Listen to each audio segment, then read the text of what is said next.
Elena stared out the viewport of the interstellar shuttle, watching as the blue-green orb of Terra faded into the distance.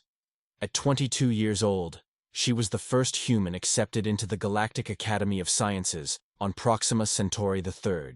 The prestigious institution had finally opened admissions to emerging sentient species 3 standard years ago, and Elena had beaten out thousands of applicants for the honor. "Final jump in 30 seconds, announced the automated system.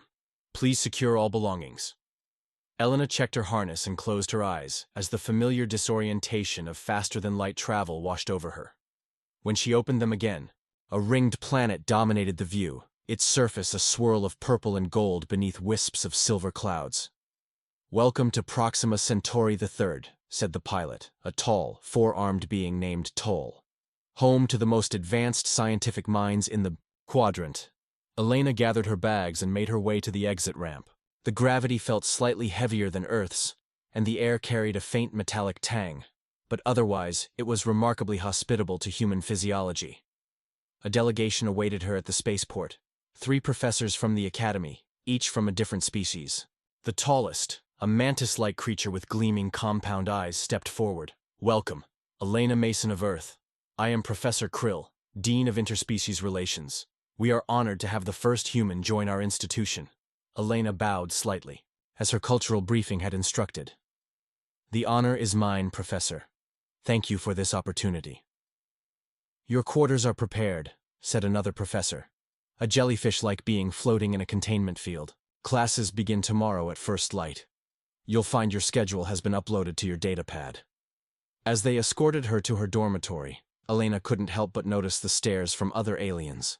Some looked curious, others disdainful, and a few seemed almost afraid. "Don't mind them," said Professor Krill. "Many have never seen a human before. Your species has a complex reputation." "Complex how?" Elena asked. "Your kind achieved spaceflight rather recently, yet your technological advancement curve is unusually steep. Some find that concerning." Elena's dormitory was a simple cube with adaptable furnishings that morphed to accommodate her human anatomy. Her roommate was a reptilian named Rix from a desert world called Duna. "So you're the human," Rix said, yellow eyes blinking slowly. "Smaller than I expected." "Sorry to disappoint," Elena replied with a slight smile. "The others are talking about you," Rix continued, arranging crystalline objects on a shelf. "They say humans are unpredictable. Dangerous, even." "We're just adaptable," Elena said. "We had to be, to survive on Earth." That night, Elena couldn't sleep. The distant moons cast strange shadows through her window, and the alien city hummed with unfamiliar energies. She opened her datapad and reviewed her class schedule: advanced xenobiology, quantum physics, interstellar politics, and comparative technology. The last course caught her attention. The instructor was listed as Professor Vex with a note: "Special focus on militarization patterns of developing species." A soft alarm suddenly blared through the dormitory. Rick sat up, scales flaring in alarm. "What's happening?" Elena asked. "Perimeter breach," Rix hissed. "Someone's attacking the academy." Before Elena could respond, the window shattered inward. A dark shape lunged through the opening, moving with predatory grace. Elena glimpsed metallic armor and glowing red eyes before diving behind her bed. "Human," the intruder growled in a translator-assisted voice. "Come quietly or die painfully. Your kind should never have been allowed here." Elena's heart pounded. She had come to study astrophysics, not fight for her life on an alien world. But as the armored figure advanced, she realized her education was about to take an unexpected turn. The intruder's breathing apparatus hissed as it stepped closer to Elena's hiding spot. She glanced frantically around the room, looking for anything that might serve as a weapon. Rix had already flattened against the ceiling, using adhesive pads on his hands and feet, an evolutionary advantage Elena sorely lacked. "The human female has no natural defenses," the intruder spoke into a communicator. "This will be easy." Elena's eyes narrowed. Throughout human history, underestimation had been an advantage her species had exploited repeatedly. She grabbed her heavy astrophysics textbook and hurled it at the intruder's head. The armored figure stumbled back, momentarily disoriented. Elena used the distraction to lunge for the door, but the intruder recovered quickly, extending a telescopic staff that crackled with energy. Impressive reflexes, it said, but futile. Just as the staff swung toward her head, the dormitory door burst open. Professor Krill stood in the doorway, his mantis-like limbs now unfolded to reveal razor-sharp edges. "Step away from my student!" Krill demanded, his compound eyes gleaming with fury. The intruder hesitated, then leapt back through the shattered window, vanishing into the night. Alarms continued to wail throughout the campus. "Are you injured?" Professor Krill asked, folding his battle limbs back into their scholarly position. "No, I'm fine," Elena said, her voice steadier than she felt. "Who was that? Why are they targeting me?" "That was a void hunter," Krill explained grimly. "Mercenaries who specialize in elimination operations. As for why," he paused, "the Academy Council needs to speak with you immediately." The council chamber was a vast circular room with representatives from 27 different species seated around a luminescent table. Elena felt small and very human as she entered, escorted by Professor Krill. "Elena Mason," said the council elder, a being composed primarily of swirling gases contained in an environmentally controlled suit. "We owe you an explanation and an apology. Your presence here has triggered more reaction than we anticipated." "I don't understand," Elena said. "I'm just a student." "You are more than that," said another council member whose species Elena couldn't identify. "You are a representative of humanity, a species that has caused significant concern among certain factions of the galactic community." Professor Vex, whom Elena recognized from her class schedule, stepped forward. Unlike the other faculty, he wore a military-style uniform adorned with symbols of rank. "The data models are clear," Vex said. "Human technological advancement follows, an exponential curve rather than the standard logarithmic pattern seen in most sentient species. At your current rate, humans will surpass the military capabilities of even the high-echelon worlds within 3 generations. Elena blinked in surprise. "But Earth is peaceful. We've been focused on scientific and cultural exchange, not weapons development." "Perhaps," said Vex, "but history shows that capability eventually becomes action. Some believe the safest course is to limit human expansion now, before it becomes problematic." "The attack tonight was not an isolated incident," the council elder continued. "Similar attempts have been made against human outposts in 3 systems. A faction calling themselves the Preservers believes humanity represents an existential threat to galactic stability." "And what do you believe?" Elena asked, looking around the table. "We believe in education," Professor Krill answered, "in understanding through knowledge. That is why you were invited here, not just to learn, but to help us learn about you." The council deliberated for hours while Elena waited in an antechamber. When she was finally called back in, their decision surprised her. "Elena Mason, in light of tonight's events, we offer you a choice," the elder said. "Return to Earth for your own safety, or remain here under enhanced protection while we address this threat diplomatically." Elena thought of the journey she had made, of all the competitors she had beaten to win this opportunity. She thought of Earth, waiting for her to bring back knowledge that could advance human understanding by decades. "I'm staying," she said firmly. "I didn't come across 12 light years to run at the first sign of trouble." Krill's mandibles clicked, and what Elena had learned was the equivalent of a smile. "Then classes begin tomorrow," he said. "As scheduled, but perhaps with some additional curriculum." As Elena left the chamber, Rix was waiting outside.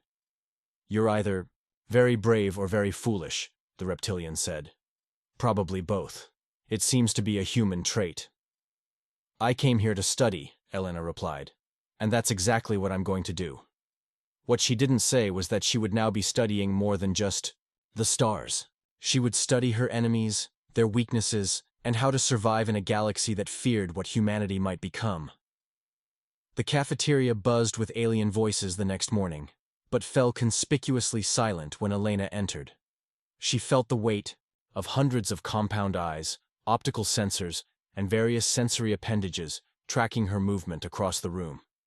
"Over here," called a melodic voice. At a corner table sat a blue-skinned humanoid with delicate gill-like structures along her neck. "I saved you a seat." Elena approached cautiously. "Thanks. I'm Elena. Mira, the blue-skinned alien replied. Aquatic adaptation specialist from Nereus Prime. And I don't believe humans are dangerous galaxy killers for what it's worth. A mechanical being with a translucent cranium revealing complex circuitry joined them. Probability of humans destroying galactic civilization, 7.2%, it stated matter-of-factly. Significantly lower than historical averages for newly spacefaring species. That's comforting, Elena said uncertainly. This is Orbit, Mira explained. He's an analytical intelligence. Doesn't quite grasp social niceties yet. Correction, I grasp them. I simply calculate their inefficiency at 64.9%, Orbit replied. Despite the strangeness of her breakfast companions, and the unidentifiable purple paste that apparently constituted human-compatible nutrition, Elena found herself relaxing slightly. Perhaps she could make allies here after all. Her first class was advanced xenobiology with Professor Luth, a gelatinous entity who flowed around the room as she lectured on comparative respiratory systems. Elena took detailed notes, fascinated by the diversity of evolution across different worlds. Human, Professor Luth burbled, suddenly flowing to Elena's desk. Your species possesses an unusually robust cellular repair mechanism compared to oxygen-breathing bipeds of similar evolution. Explain. All eyes turned to Elena. She swallowed nervously, then remembered her training. Earth's surface radiation levels increased significantly during our evolutionary development, she explained. Those who could repair radiation damage survived to reproduce. Additionally, our planet's varied climate zones forced rapid adaptation as populations migrated. Professor Luth's surface rippled in what might have been approval. Correct. Adversity breeds resilience, a principle that extends beyond biology into society and technology. Remember this, class. The lesson continued, but Elena noticed Luth kept returning to examples of how environmental challenges shaped species development. Was the professor trying to tell her something? In quantum physics, Elena excelled, surprisingly outperforming several species with significantly longer scientific histories. Her instructor, a being of pure energy contained in a specialized suit, seemed impressed. Your approach is unorthodox, he commented, after she solved a complex probability equation. Humans seem to make intuitive leaps where other species follow established patterns.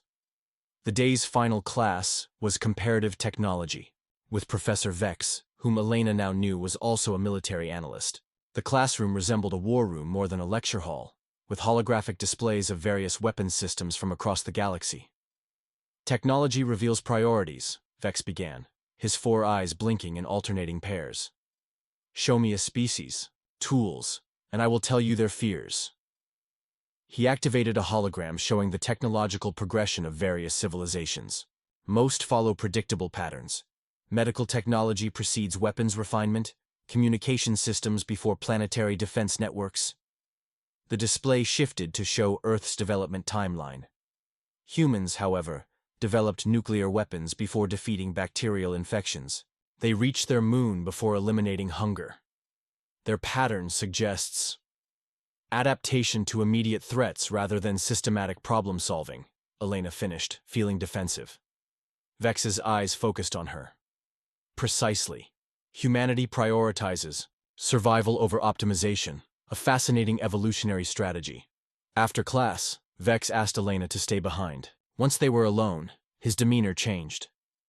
The attack last night was only the beginning, he said without preamble. The preservers have infiltrated multiple systems, possibly including Academy security. Why are you telling me this? Elena asked. Because I've studied human history extensively, Vex replied. Your species has a unique talent for turning disadvantages into strengths. You'll need that talent now. He handed her a small device. This contains encrypted access to restricted archives on human galactic interactions. Study them. The official history is incomplete.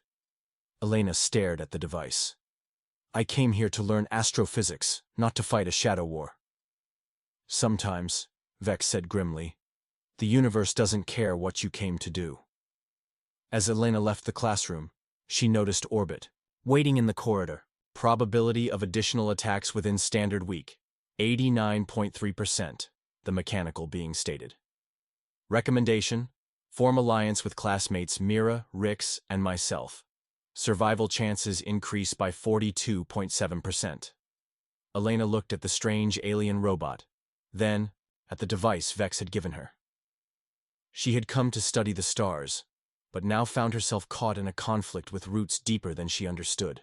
If she was going to survive and ensure Earth remained safe, she needed to learn quickly. Tell Mira and Rix to meet me in my room tonight, she decided. We have studying to do. The dormitory room transformed into an impromptu war council as Elena, Mira, Rix, and Orbit gathered around the encrypted device Professor Vex had provided. The holographic display flickered to life, revealing classified files on human-alien interactions dating back decades before official first contact. This can't be right, Elena whispered as she scrolled through the documents. According to these files, representatives from at least 3 different alien civilizations have been observing Earth since the 1940s. Observation of pre-contact species is standard protocol, Orbit noted, his circuits pulsing thoughtfully. However, the intensity of surveillance on humans appears 3.2 times higher than average. The files detailed crashed ships, covert technology, exchanges, and even genetic sampling operations conducted on humans without Earth government's knowledge. Most disturbing were the risk assessment reports. Multiple species had independently classified humanity as a potential existential concern. I don't understand, Elena said, frustration building. What makes us so threatening? We're not even the most technologically advanced species on our own planet in some ways. Mira's gill structures fluttered, her species equivalent of a frown. It's not your technology that concerns them.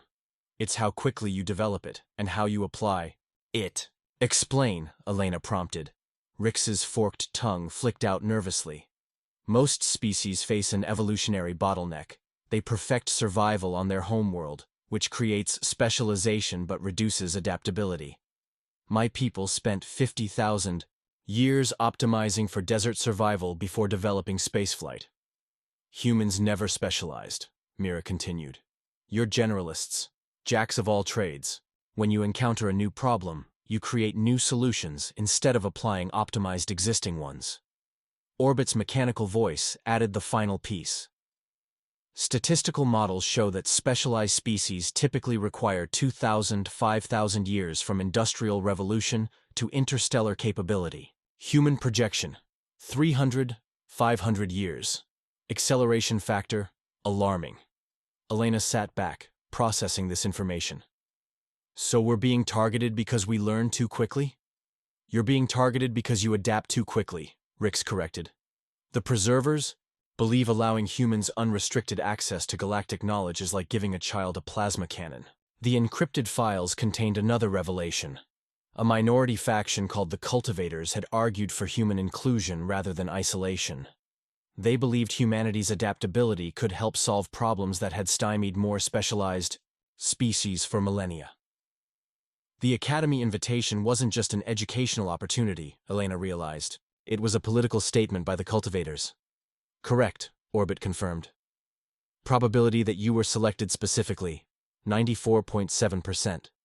Your academic profile shows unusual cognitive flexibility, even by human standards. Elena felt the weight of responsibility settling on her shoulders. She wasn't just representing herself or even Earth. She had become the focal point of an ideological battle that could determine humanity's future among the stars. A soft chime interrupted their discussion. Elena's datapad displayed a message from Professor Krill. Security compromised. Meet at observatory immediately. Come alone. It's a trap, Rix hissed immediately. Probability analysis inconclusive, Orbit countered. Professor Krill's behavioral patterns suggest genuine concern for student welfare. I have to go, Elena decided, but not alone. She looked at her newfound allies. Orbit, can you access the Academy security systems? Affirmative, though such access violates 17 regulations. Mira, your species can communicate telepathically at short ranges, right? You'll be my emergency backup. The blue-skinned alien nodded. Within 50 meters, yes. Rix, Your infrared vision could spot an ambush. I need you to scout ahead. For the first time, the reptilian looked at Elena with something approaching respect. You're thinking like a survivor now, human. They developed a quick plan, synchronizing their datapad chronometers. Elena would approach the observatory while the others maintained strategic positions nearby. If anything went wrong, they would create a diversion while she escaped to contact the cultivator faction. The night air carried unfamiliar scents as Elena crossed the campus. Proxima Centauri the Third's 3 moons cast overlapping shadows, creating patches of darkness perfect for an ambush. She touched the small laser scalpel she'd borrowed from the xenobiology lab. Not much of a weapon, but better than nothing. The observatory dome loomed ahead, its massive telescope pointed toward the stars. Elena paused at the entrance, heart pounding. Mira, can you hear me? She thought deliberately, hoping the telepath was in range. A faint sensation brushed her mind. Yes. Rick sees no heat signatures inside, but the dome material blocks infrared.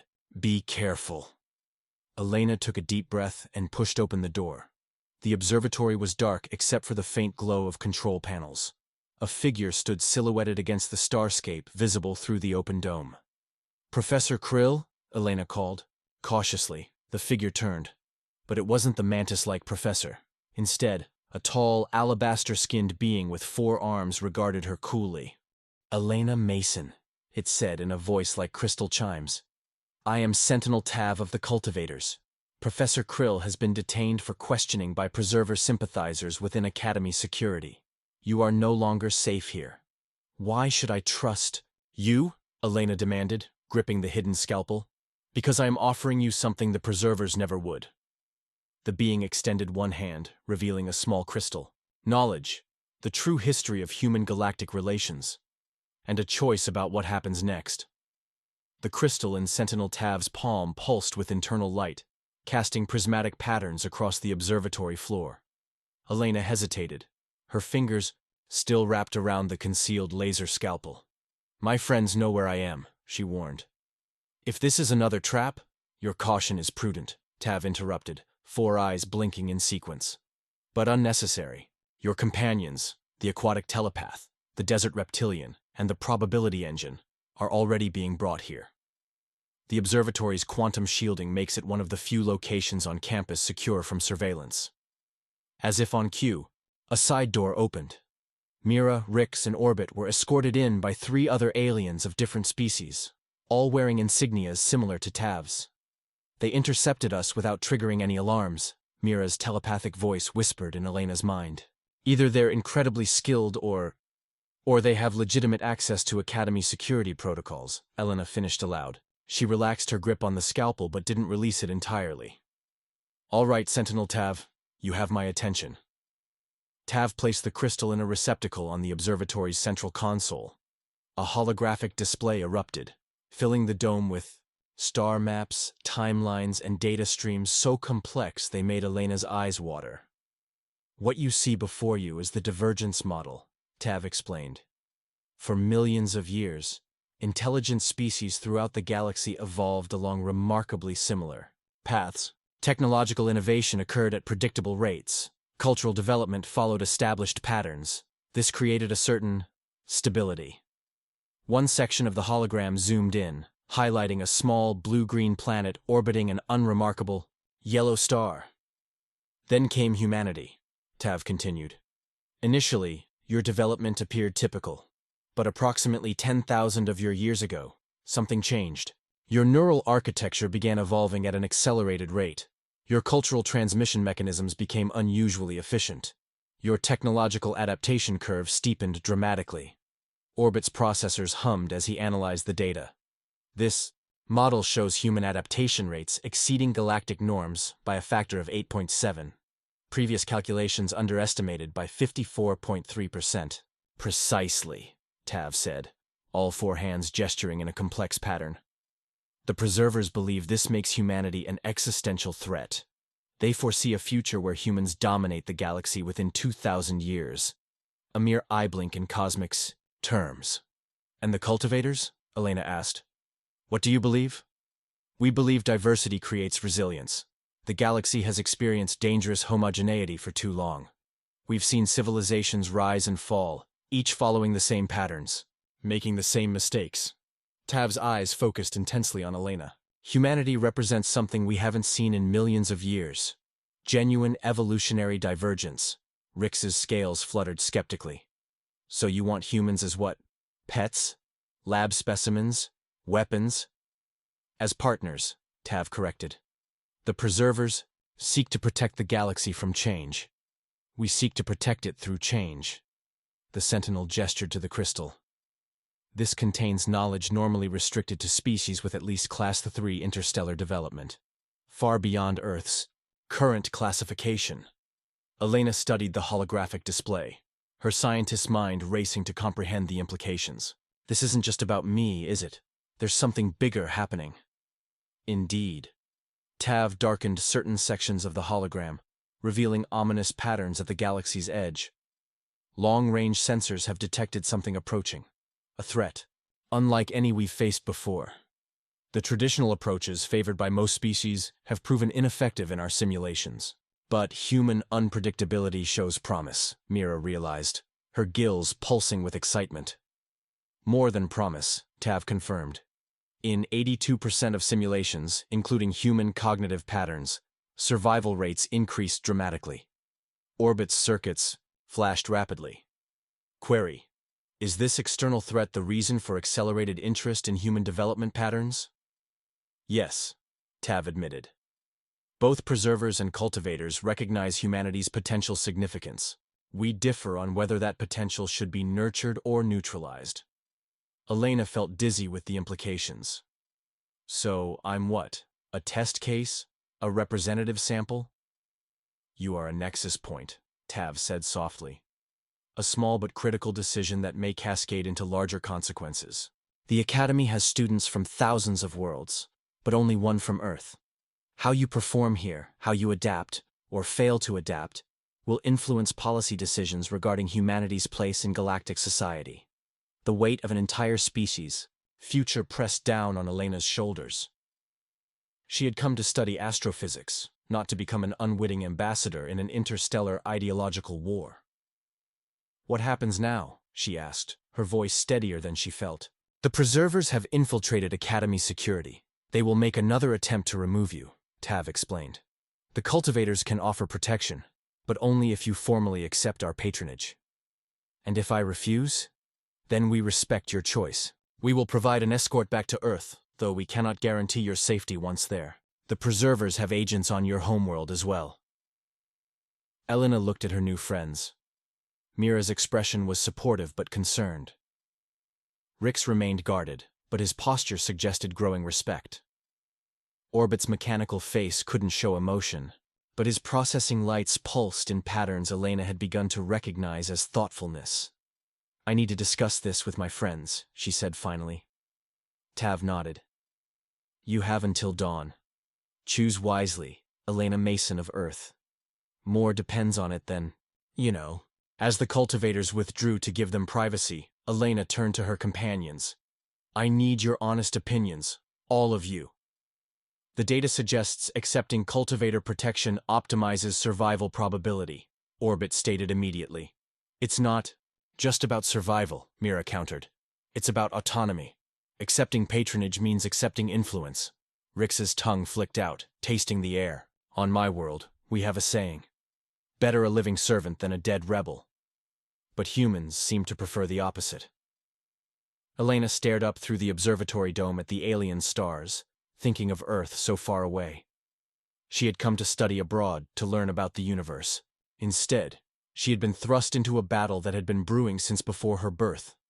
A battle for humanity's future among the stars. I need to see that crystal's contents, she decided. Before I make any choice, I need to know exactly what I'm choosing between. Dawn was approaching when Elena finally looked up from the crystal's contents. Her eyes red-rimmed from hours of absorbing restricted galactic knowledge. What she had learned changed everything. The Preservers aren't just concerned about human unpredictability, she told her friends, who had remained by her side throughout the night. They're afraid of what we might discover. The crystal contained information about galactic history, that contradicted everything Elena had been taught. The seemingly natural evolutionary pathways that most species followed weren't natural at all. They had been subtly guided, their development channeled along predetermined paths by ancient influences. According to this data, approximately 3 million years ago, something altered the developmental trajectory of most intelligent species, Elena explained. Some kind of intervention that adjusted neural structures, making them more predictable. Probability of natural convergent evolution producing such uniformity. 0.004%, Orbit calculated. Artificial influence is the logical conclusion. Mira's blue skin paled. Are you suggesting some ancient species has been farming us? Cultivating predictable civilizations? The evidence is compelling, Elena said grimly. But humans somehow escape the full effect of this intervention. Our neural architecture shows signs of the same modifications, but they didn't take hold completely. Something about Earth, or humanity itself, resisted. Rix hissed softly. So, the great threat approaching from beyond the galaxy might be whatever created these modifications returning, Elena finished. And the preservers know this. They're not trying to preserve galactic society. They're trying to preserve the modifications that make species predictable. Query. Where do the cultivators stand in this scenario? Orbit asked, processors whirring with increased activity. Elena gestured to another section of data. The cultivators appear to be a recent faction, only a few thousand years old. They've discovered the same evidence we're seeing now, and believe that cultivating diversity, especially human unpredictability, is the only defense against whatever's coming. The observatory door slid open, revealing Sentinel Tav, the alabaster-skinned being regarded Elena with all 4 eyes. You've seen the truth, Tav stated, rather than asked. What is your decision? Elena took a deep breath. Before I answer, I have questions. If humans are naturally resistant to these modifications, why hasn't Earth been destroyed or quarantined completely? Why allow us to develop at all? An excellent question, Tav acknowledged. The answer is both simple and complex. Balance. The forces that created the modifications also created safeguards against extreme intervention. Direct destruction of a developing species triggers consequences. So we've been contained instead, Elena realized. Our technological development slowed through covert means rather than stopped entirely. Correct. The occasional crashed ship, the strategic removal of key innovators throughout your history, the subtle discrediting of promising technologies, all designed to keep humanity contained without triggering the safeguards against direct intervention. Elena felt a cold anger building within her, not just for herself, but for all the human potential that had been deliberately stunted throughout history. And now you want to use us, she said flatly. The cultivators see humans as weapons against whatever's coming. Not weapons, Tav corrected gently. Catalysts. Your unpredictability when introduced to other species creates ripples. Ideas that would never have formed in modified minds suddenly become possible. Connections that were blocked by neural channeling can be bypassed. Mira's telepathic voice whispered in Elena's mind. I've been scanning surface thoughts. Tav believes what they're saying, but there's something else. Fear. Not of humans, but of failure. Elena made her decision. I'll accept cultivator protection on one condition. I want to continue my education, but with full access to unfiltered information. No more sanitized curriculum, and my friends remain with me. Tav's 4 arms performed a complex gesture that Elena now recognized as their version of agreement. Acceptable. But be warned, Academy security has been compromised. The preservers will make one final attempt to remove you before reinforcements arrive. When? Rix asked, scales bristling. A distant explosion answered the question. The observatory trembled as warning sirens began to wail across campus. Now, Tav said grimly, they're targeting the quantum communication array to prevent us from calling for help. Elena looked at her friends. In just days, these aliens had become her closest allies in a struggle she barely understood. We need to reach the Academy's central defense systems, she said. Orbit, can you interface with them? Affirmative, though such access requires administrative authorization. Which I can provide. Tav added, producing a small, key-like device. But we must reach the central core, 3 levels beneath the Academy's main hall. Another explosion rocked the building. Through the observatory's windows, Elena could see ships descending, sleek, predatory vessels unlike the civilian transports she had arrived on. Preserver tactical units, Tav identified them. Elite forces trained specifically for extraction or elimination operations. Elena's scientific mind raced, analyzing options. The maintenance tunnels, she suggested. Every facility this size has service corridors. They might not be as heavily monitored. Rix's forked tongue flicked out approvingly. Thinking like prey to avoid predators. Perhaps humans and my kind aren't so different after all. They moved quickly, following Tav through increasingly narrow passages as the sounds of combat echoed through the academy. Occasionally they passed frightened students and faculty hurrying in the opposite direction, seeking shelter. Why are they attacking so openly? Elena asked as they descended a spiral staircase designed for maintenance drones. Won't this trigger those consequences you mentioned? The preservers are desperate, Tav explained. The approaching threat has accelerated. They believe removing human influence now is worth the risk of consequences later. They reached a massive door marked with warning symbols in multiple languages. Tav placed all 4 hands on different sections of the control panel, and the door slid open to reveal the Academy's central core, a towering column of pulsing energy surrounded by concentric rings of computing nodes. Orbit, interface with the defense grid, Tav instructed. Authorization code Helix 9 Epsilon Omega. The mechanical being stepped forward, extending interface probes. But before he could connect, the lights flickered. A new alarm sounded, deeper, more urgent than the others. Containment breach in the xenobiology labs, Tav translated, voice tense. They've released specimen Omega-12 as a diversion. What's specimen Omega-12? Elena asked, though the dread in Tav's voice suggested she wouldn't like the answer. A predatory organism that hunts by sensing neural activity, Tav replied grimly.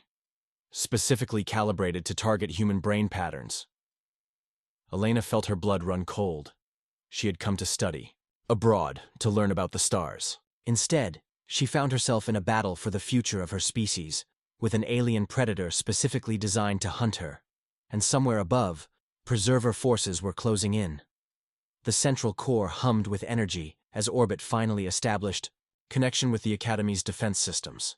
Holographic displays sprang to life around them, showing the preserver forces methodically sweeping through the upper levels. 14 tactical units, approximately 60 personnel, Orbit reported. They are utilizing neural disruptors tuned to standard modified brain patterns. Effectiveness against human neural architecture, unknown. Probably minimal, Tav said, manipulating controls with all 4 hands. Your natural resistance to modification likely extends to weapons designed to target modified neural patterns. Great, so I'm immune to their fancy brain zappers, Elena muttered. But there's still a creature specifically designed to hunt humans, and soldiers with conventional weapons that will work just fine. The displays showed the released specimen, Omega-12, moving rapidly through the Academy's ventilation system. Its form was amorphous, a shifting mass of sensory tendrils and glistening muscle that flowed through tight spaces with unnatural ease. We need a plan, Elena said, studying the tactical displays. Tav, can you activate the Academy's defensive countermeasures? Only partially, the cultivator replied. The preservers have compromised key security nodes. We have control of internal barriers and environmental systems, but weapons platforms remain locked. Elena thought quickly, drawing on everything she had learned. Orbit, what about the environmental controls? Can we modify the atmospheric composition in specific sections? Affirmative. Environment can be adjusted by up to 40% from baseline, in isolated zones. And this Omega-12, what's its respiratory biology? Tav's eyes widened in understanding. Oxygen-dependent, but with high tolerance for variation. However, its sensory apparatus is extremely sensitive to sonic disturbances above 20 kHz. Perfect, Elena said. Mira, your species can communicate in ultrasonic frequencies, right? The blue-skinned alien's gill structures fluttered with excitement. Yes, up to 25 kHz when necessary. Here's the plan, Elena continued, a strategy forming. We'll use the environmental controls to create a high-pressure oxygen gradient in these corridors. She pointed to several pathways leading away from their position. That should act like a lure for Omega-12, drawing it away from populated areas. Simultaneously, she continued, we'll set up an ultrasonic broadcast using Mira's vocal patterns, amplified through the Academy's communication system. That should disorient it long enough for us to trap it in a containment field. Rix hissed appreciatively. Clever. And the preservers? They'll expect us to head for the evacuation points or communications array, Elena said. Instead, we're going straight to the source of their advantage, the security node they've compromised. Tav looked uncertain. That puts you directly in their path. Exactly, Elena said with a grim smile. They want me? Let's use that. Orbit, can you create a false biosignature that mimics my neural patterns? Affirmative, using dormitory sensor data as baseline. Good. Project that signature moving toward the evacuation shuttles. Meanwhile, we'll take this maintenance shaft directly to the main security node. She pointed to a narrow passage barely visible on the schematics. Rix, with your thermal vision, you'll take point and warn us of any ambushes. As they prepared to move out, Tav regarded Elena with newfound respect. You've adapted to this situation with remarkable speed. Most beings, when thrust into combat, scenarios outside their experience, become paralyzed by fear or indecision. Humans have always excelled at turning disadvantages into strengths, Elena replied. It's what we do best. They moved swiftly through the maintenance shaft, a cramped tunnel barely large enough for Tav's four-armed frame to navigate. Elena led with Rix close behind, the reptilian's infrared vision scanning ahead for threats. Mira followed, already, practicing the ultrasonic patterns that would disrupt Omega-12, while Orbit and Tav brought up the rear. Through Orbit's connection to the Academy systems, they watched as their plan unfolded. The false neural signature successfully drew several preserver teams toward the evacuation bays, while Omega-12 changed course, following the oxygen gradient they had created. Approaching security node, Rix whispered as they reached a junction in the maintenance tunnel. I detect 3 heat signatures inside, 2 standard humanoid patterns and something different. Colder. A void sentinel, Tav explained grimly. Elite preserver agents, biologically augmented for combat. Elena felt fear threatening to overwhelm her but pushed it aside. Earth's future could depend on her actions in the next few minutes. She had come too far to falter now. Orbit, when we breach the security node, can you initiate a system-wide reset of all security protocols? Affirmative, but such action requires direct neural interface with the primary console. Estimated time to complete, 42 seconds. Then, we need to give you those 42 seconds, Elena said. She turned to Mira. Start your ultrasonic broadcast now. Let's add another distraction to the mix. Mira's throat expanded slightly, and while Elena heard nothing, the effect on the Academy's systems was immediate. Alarms blared as sensitive equipment throughout the facility registered the ultrasonic disruption. Now, Elena commanded. And Rix kicked the access panel open. They burst into the security node, a circular room dominated by holographic displays and neural interface consoles. The 3 preservers inside reacted instantly, weapons raised. The Void Sentinel, a pale humanoid with cybernetic enhancements visible beneath translucent skin, moved with shocking speed toward Elena. Tav intercepted the Sentinel, all 4 arms extended in combat posture. The other 2 preservers fired neural disruptors that washed over Elena in waves of tingling energy, but, as predicted, caused no significant effect. Rix launched himself at one of the preservers, his reptilian strength sending them both crashing into a bank of equipment. Mira focused her ultrasonic emission directly at the remaining preserver, causing it to clutch its sensory organs in pain. Orbit now, Elena shouted, clearing a path to the primary console. The mechanical being extended interface probes into the system while Elena provided cover, using a piece of broken equipment as a makeshift shield against conventional projectiles, now being fired by the recovered preserver. 27 seconds to completion, Orbit announced calmly amid the chaos. The Void Sentinel had pushed Tav back, the cultivator's alabaster skin now marked with glowing wounds. The cybernetic preserver agent turned its attention to Orbit, recognizing the greater threat. No, you don't, Elena muttered, grabbing a neural disruptor dropped by one of the other preservers. Though designed for modified neural patterns, the weapon still discharged energy. She aimed at the equipment banks surrounding the Sentinel and fired. Cascading system failures erupted around the Void Sentinel as overloaded circuits exploded. In showers of sparks, it staggered, momentarily disoriented. 5 seconds, Orbit intoned. The Sentinel recovered with unnatural speed, lunging directly for Elena. Time seemed to slow as she saw death approaching in its expressionless face. Reset complete, Orbit announced. Instantly, containment fields activated throughout the room, freezing everyone in place, Preservers and Elena's group alike. A new voice echoed through the Academy's communication system. "This is Grand Administrator Voss of the Galactic Council," it announced in multiple languages simultaneously. "All hostilities will cease immediately under penalty of Council sanction. The Proxima Centauri Academy is hereby placed under direct Council protection." The containment fields deactivated selectively, releasing Elena and her allies while maintaining holds on the Preservers. Through the holographic displays, Elena could see cultivator reinforcements arriving in orbit, accompanied by the distinctive silhouettes of Council enforcement vessels. "It seems," Tav said, nursing his wounds, "that your actions have forced the Council to take an official position earlier than expected." Hours later, Elena stood in the Council's temporary chambers, established in the Academy's Great Hall. Representatives from dozens of species, including several she didn't recognize, occupied tiered seating around a central platform, where she now stood. Grand Administrator Voss, a being composed of interlocking crystalline structures that shifted and realigned as it moved, addressed the assembly. "The events at this academy represent a dangerous escalation in a debate that has, until now, remained theoretical," Voss stated, its voice resonating with harmonic overtones.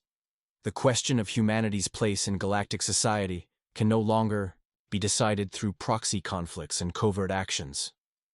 Elena looked around the chamber, spotting her friends, Mira, Rix, and Orbit, seated together near Professor Krill, who had been released from preserver detention. The professor's mantis-like limbs twitched with what Elena now recognized as nervous anticipation. "Elena Mason of Earth," Voss continued, "you have demonstrated remarkable resourcefulness under extraordinary circumstances.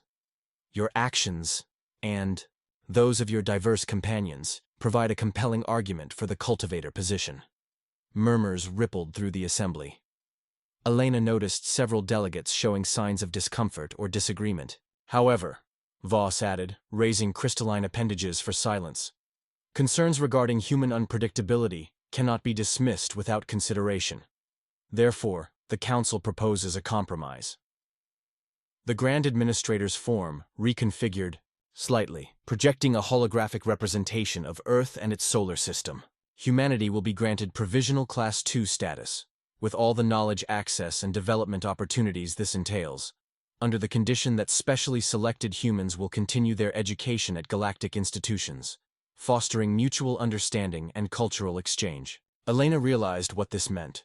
She would be the first of many humans studying abroad among the stars, building bridges between Earth and the wider galactic community. Her adventure wouldn't end here. It was just beginning. Additionally, Voss continued, a joint Cultivator Council research initiative will be established to study the approaching extragalactic phenomenon, with human cognitive specialists included in the team. If humanity's unpredictability proves valuable against this threat, further integration will be considered. The declaration wasn't perfect. The Preservers would still have influence, and Earth's development would still be monitored, but it represented progress. Humanity would have its chance to prove itself on the galactic stage. As the council session concluded, Elena's friends joined her on the platform. Mira embraced her with blue arms, while Rix performed a respectful head bob from his species, formal greeting. Orbit's circuits pulsed in patterns that Elena had learned to read as satisfaction. "So," Mira said, her telepathic voice warm in Elena's mind, "what will you study now that interstellar politics has disrupted your astrophysics curriculum?" Elena looked up through the Grand Hall's transparent dome at the alien stars that had become so much more than distant lights to be studied. They were now doorways to new worlds, new species, and new challenges. "Everything," she answered with a smile. "I came here to study the universe, and that's exactly what I intend to do. Not just as a scientist, but as humanity's representative." Rix's scales shimmered with amusement. from student to diplomat in less than a week. Humans truly do adapt quickly. Adaptation probability, 97.8%. Orbit added with what Elena swore was a hint of pride in his mechanical voice. Success probability, incalculable but promising. Professor Krill approached, his compound eyes reflecting the starlight. Classes resume tomorrow, he said, mandibles clicking in his species' version of a smile. Though I believe your curriculum may require some adjustments. As the others moved away to discuss the practical matters of resuming academy life after such disruption, Elena found herself momentarily alone. She took out her datapad and began composing a message to Earth, to her family, friends, and the authorities who would need to prepare for humanity's accelerated introduction to galactic society. Dear Mom and Dad, she began, remember how you worried that studying abroad would change me? Well, you were right, just not in the way any of us expected. She paused, looking around at the diverse beings now moving through the academy halls, some who had tried to remove her, others who had risked everything to protect her, and many more who were simply curious about the human who had caused such upheaval. Elena had come to study abroad and ended up in a battle not just for her own survival, but for humanity's future among the stars. And though formal hostilities had ceased, she knew the real work was just beginning. Proving that humans deserved their place in the galaxy would be the greatest challenge of all. With a determined smile, she continued writing her message home. Earth needed to prepare, because the universe was larger, more complex, and more dangerous than anyone had imagined, but also filled with more wonder and opportunity than she had ever dreamed possible. The stars awaited, and humanity was finally being invited to join the conversation. The end.